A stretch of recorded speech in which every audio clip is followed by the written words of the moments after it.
Good morning everyone. देखिए, आज के इस वीडियो में हम लोग बात करने वाले हैं कि 3 मंथ में कैसे पूरे सिलेबस को कंप्लीट किया जाए। वो आपका नवंबर, दिसंबर, जनवरी, ठीक है। 3 मंथ में कैसे पूरे सिलेबस को कंप्लीट किया जाए। आप किसी भी बोर्ड के हो, सीबीएसई बोर्ड हो, आईसीएसई बोर्ड हो, ठीक है, कोई भी बोर्ड से हो, अगर इस स्ट्रैटेजी को फॉलो करते हैं तो एक अच्छे तरीके से सिलेबस आपका कंप्लीट हो सकता है और गुड स्कोर आ सकता है आपको, ठीक है। तो आज के इस वीडियो में इसी टॉपिक पे हम लोग बात करने वाले हैं। देखिए, तो क्या है मेरा कि 3 मंथ में कैसे क्लास 10th का पूरे सिलेबस को कंप्लीट किया जाए, उसी टॉपिक पे हम लोग आज बात करने वाले हैं। तो सबसे पहले क्या बोलता है कि फाउंडेशन एंड कंप्लीशन।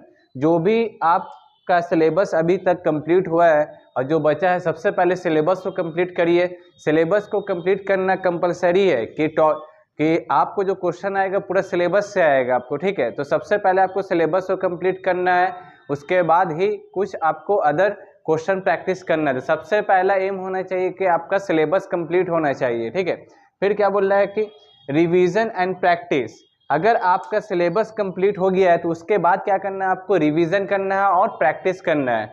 ये जो रिवीजन और प्रैक्टिस है, रिवीजन किस चीज़ कैसे करना है आपको, जो भी आप टॉपिक पढ़े हैं उसका नोट्स है या शॉर्ट नोट्स है, उसके थ्रू रिवीजन कर सकते हैं आप, ठीक है।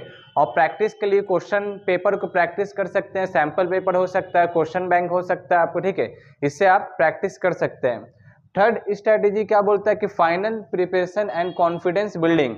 ये जो एग्जाम का जो कॉन्फिडेंस आपके अंदर बिल्ड तभी होगा जब तक आप क्वेश्चन प्रैक्टिस नहीं करिएगा।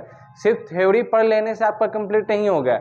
आपको थ्योरी के साथ उससे रिलेटेड क्वेश्चन प्रैक्टिस करना होगा। जो बोर्ड में क्वेश्चन आ चुका है उसका प्रैक्टिस भी करना होगा आप घर पे।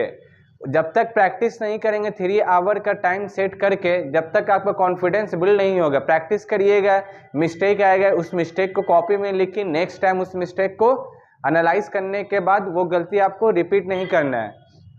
फिर फोर्थ पॉइंट क्या बोलता है कि group study for topic can help. देखिए, बहुत सा टॉपिक होता है जो कि बहुत हार्ड होता है। कोई साइंस में भी हो सकता है, बायो साइंस में आपको बायो में भी बहुत सा टॉपिक हार्ड होता है, ठीक है। केमिस्ट्री में भी होता है आपको, ठीक है। फिजिक्स में भी होता है। तो इसके लिए क्या करना है आपको कि ग्रुप स्टडी करना है। ग्रुप स्टडी करने से क्या होगा कि जो चीज़ आपको नहीं आएगा वो हेल्प कर देंगे, ठीक है। इससे एक डिस्कशन होता है, एक कंक्लूजन निकलता है उसके बाद। तो जो भी आपको टफ टॉपिक लगता है उसको आप ग्रुप स्टडी करिए। ग्रुप स्टडी करिएगा तो काफ़ी आपको ईजी होगा समझने में आपको। फिर फिफ्थ पॉइंट क्या बोलता है, 6 से 8 आवर फोकस स्टडी करना है आपको, ठीक है। ये फोकस स्टडी कहने का मतलब क्या है, 6 से 8 आवर सिर्फ सेल्फ स्टडी करना है आपको और एनी डिस्ट्रैक्शन, बिना डिस्ट्रैक्शन के आपको करना है स्टडी, ठीक है। तो 6 से 8 आवर स्टडी करना है आपको, ठीक है।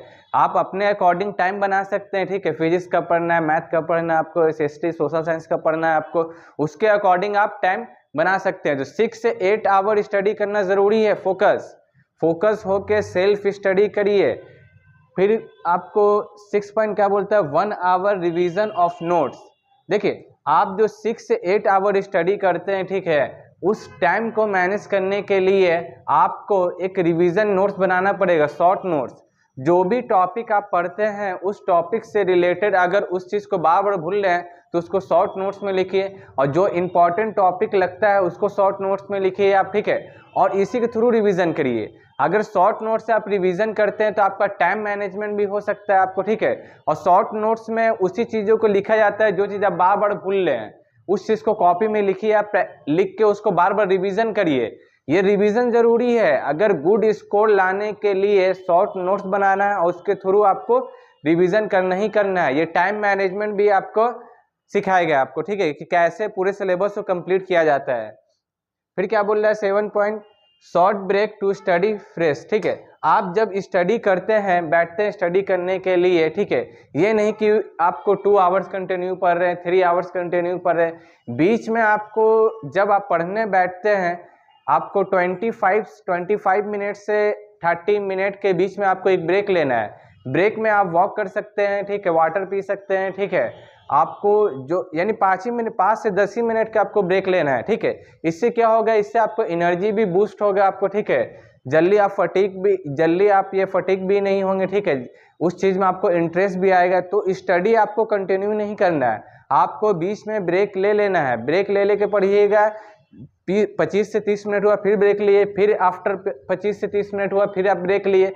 इससे स्टडी करने से क्या होगा, आपका इफेक्टिव स्टडी होगा और रिजल्ट भी आपको बेहतर आएगा।